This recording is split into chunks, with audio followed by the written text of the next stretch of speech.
দুপুরবেলা বন্ধু, তোমাদের বলেছিলাম যে তোমাদের দাদাভাই মাছ আনলে তোমাদের সাথে শেয়ার করবো। তো কী মাছ এনেছে দেখো, তোমাদের দেখাচ্ছি। এই দেখো কাতলা মাছ এনেছে। তো এই যে কাতলা মাছ ভাজা করে পাপানিকে ভাত খাওয়ালাম।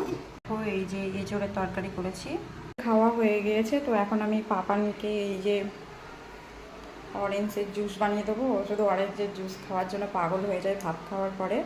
তো তোমাদের দাদাভাই কালকে এই যে মৌসুম্বি লেবু এনেছিল, তো এটা এখন কাটবো, কেটে অরেঞ্জের জুস করবো। তো দেখো দেখো কেটে নিয়েছি।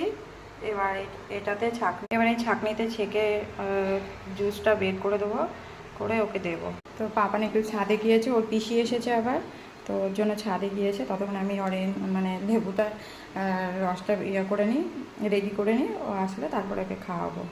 যে আমি এইভাবে জুসটা এইভাবে বের করি। হাতটা ভালো করে ধুয়ে নিয়েছি হ্যান্ড ওয়াশ দিয়ে। তো এইভাবে অরেঞ্জের জুস বের করে ওকে খাওয়াই প্রত্যেক দিনই দুপুরবেলা খাওয়ার পরে।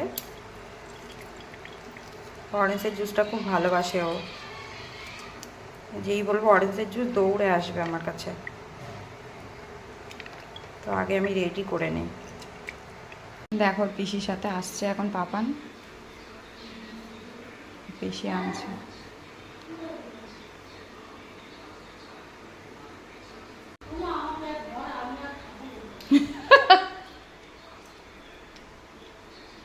থামবি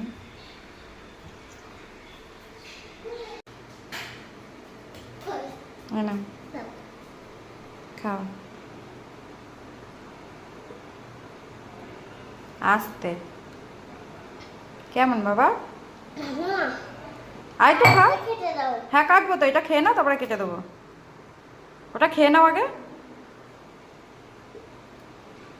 কেমন খেতে বলো? টেস্টি? কেমন খেতে? এই আর খাবে না? ভাত খেয়েছে রে। এই পিসি এসেছে না, পিসির কাছে যাওয়ার জন্য পাগল। ওই যে দৌড়ে চলে গেল পিসির কাছে।